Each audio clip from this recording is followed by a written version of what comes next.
What is going on, Jet fans? Matt O'Leary back with another video. Today, I want to talk about Braelon Allen. It seems like we have a Braelon Allen injury update. We haven't seen him since week 4 against the Miami Dolphins. So let's get into it. Braelon Allen suffered a knee injury in the Jets' loss to the Miami Dolphins. And really, he had two options. He could either choose to just rehab the injury, or he could have opted for surgery. And it was made pretty clear what he decided to do as he opted for surgery. He posted it on his Instagram story yesterday with the caption "day by day." And, you know, the, I guess, positive here is whether he opted for rehab or the surgery, the injury timeline would be the same, which was a 2 to 3 month diagnosis that he was given.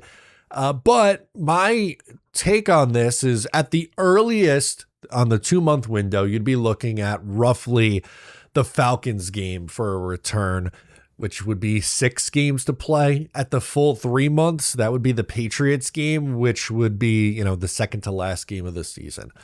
Is there really a point for bringing him back somewhere between with 2 games left and 6 games left on the season? Honestly, probably no. Honestly, I think you shut him down and go conservative with it.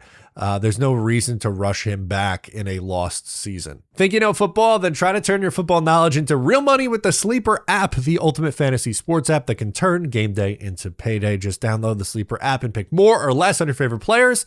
With more stats than any other daily fantasy app, just choose 2 or more of your favorite players from pregame or live. Pick more or less from the predicted stats, and you could win up to 1,000 times your money. Use promo code O'Leary, and you'll get up to a $100 match on your first deposit. They also have a new offer that's going on right now.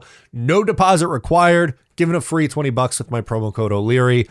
Sign up for Sleeper. Thank you for sponsoring. I just don't think there's a point in trying to bring him back with just a handful of games left and risk him re-aggravating that injury, as he has 2 more years left on his rookie deal.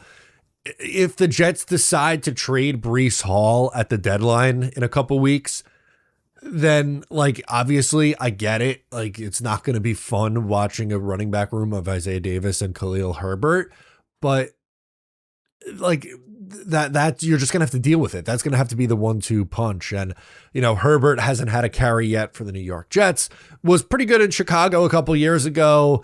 Didn't really do all that much in the league last year, you know, didn't make a team this year. And now the Jets, you know, add him to their roster later in the season, trying to get him up to speed. But again, it depends on if they trade Breece Hall, which is not a guarantee. It's entirely possible that they do, but it's not guaranteed that they do. But even if that's the case, and you have no Breece Hall and you have no Braelon Allen for the rest of the year, you kind of just got to figure out a way to get through it. That's where I'm at. Like, if the Jets, you know, let's say Braelon's good to come back the last 4 games of the year, and you're sitting at 1-12 through 13 games, what value does bringing him back do? To only re-aggravate the injury going into the offseason? If they were fighting for something, it's a little bit different, right? Like, if they had a legitimate chance to, you know, push for a playoff spot down the stretch, then yeah, go for it. Sure. If he's good and feels okay and the doctors clear him, fine.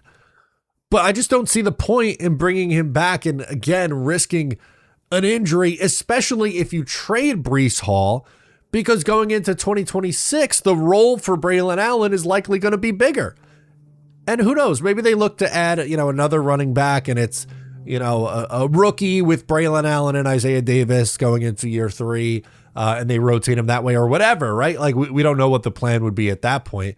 But Braelon would have 2 more years left on his rookie deal. He's going to be here. He was looking, honestly, pretty good before that injury happened. He had a slow first week, but then in weeks 2 through 4, the yards per carry started to go up. He almost had the touchdown against the Dolphins. And yeah, the fumble was obviously rough. Don't want to see that happen. But again, I just don't think it's necessary to go, oh yeah, you know, you had surgery on your MCL. Let's bring him back on the 1-12 Jets. Why? Now, if you're curious of past running backs with MCL sprains, that was something that I wanted to look up. A mixed bag of results. And Most recently last year, you had J.K. Dobbins had an MCL sprain. He came back not with the Chargers, but he goes to Denver this year. And in a healthy 2025 season, has been really good. In 7 games, he's averaging 5 yards a carry, 523 yards, and 4 touchdowns on the ground. In 2021, Aaron Jones had a more mild MCL sprain. He missed a couple of games that year, but he returned averaging 5.4 yards per carry over his final 5 games that he played after the injury. On the more negative side, and hopefully this doesn't happen, obviously, but this is the risk that you run. Elijah Mitchell of the 49ers did not have that same luck in 2022. He suffered an MCL sprain, came back and had another one, and was never the same after that. He was out of the league. That was in 2022, would play one more year in San Francisco in 2023, very limited role, hasn't played in a regular season game since.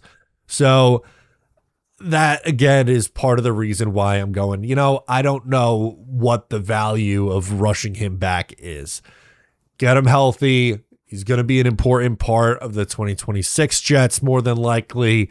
We'll see what the rest of that running back room looks like when we get there. But with just how this year has gone for the Jets, they're already 0-7.